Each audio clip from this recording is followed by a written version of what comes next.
कबीर के एक बीजक की रमैनी इस प्रकार है।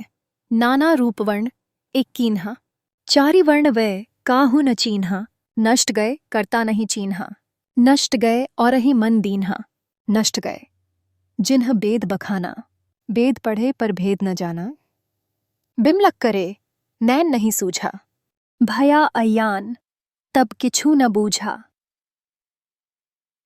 साखी नाना नाच नचाए के नाचे नट के भेष, घट घट के अविनाशी, सुनहु तकी तुम शेख। ईश्वर ने मनुष्य बनाए, लेकिन अलग अलग जातियों और चारों वर्णों का निर्धारण तो एक मनुष्य समुदाय ने किया है, परंतु किसी को भी यह विवेक न रहा और सबने मान लिया कि यह ईश्वर प्रदत्त व्यवस्था है।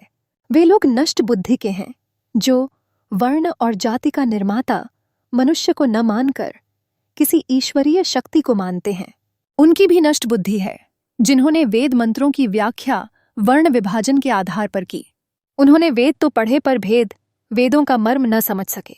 उनका यह घमंड है कि यह ऊंच नीच का भेदभाव दिव्य ईश्वर का प्रावधान है। हमारी भी मलिन दृष्टि है।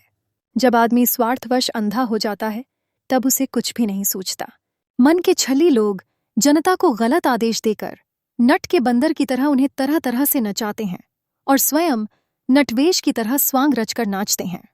सुन शेख तकी, वह अनिवासी तत्व तो घट घट में विद्यमान है, अतः किसी को पीड़ा न दो। अर्थात मानव समुदाय ने ही विभिन्न जातियों और चारों वर्णों का निर्धारण किया है, लेकिन इस व्यवस्था को ईश्वर प्रदत्त मानने की भ्रांति ने मानव विवेक को धुंधला कर दिया है। जो लोग जाति और वर्ण को मनुष्य की रचना से नहीं बल्कि ईश्वरीय व्यवस्था से जोड़ते हैं, वे नष्ट बुद्धि के धनी हैं। वेदों का अध्ययन करने वालों में भी कई ऐसे हैं जिन्होंने मंत्रों का वास्तविक अर्थ नहीं समझा और उन्होंने भी ऊंच नीच का विभाजन मात्र ईश्वर का प्रावधान समझा, जो कि गलत था। यह घमंड उनकी आंखों पर पड़ा अंधेरा है जो वास्तव में उनकी विमल दृष्टि को बाधित करता है।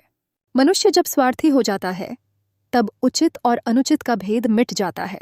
फिर वे अन्य व्यक्तियों को अविवेकपूर्ण आदेश देकर अपने अपने स्वार्थ की पूर्ति करते कराते मदारी के बंदर की भांति नचाते हैं और वे स्वयं को भी नटराज की भांति नचाते हैं।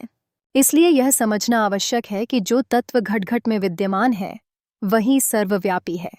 किसी को भी पीड़ा पहुंचाना हमारी स्वार्थ की पूर्ति है। इसलिए सुनो शेख तकी, तुम दूसरे धर्म के लोगों को सताना छोड़ दो। हम सभी को एक दूसरे के प्रति संवेदनशील रहना चाहिए।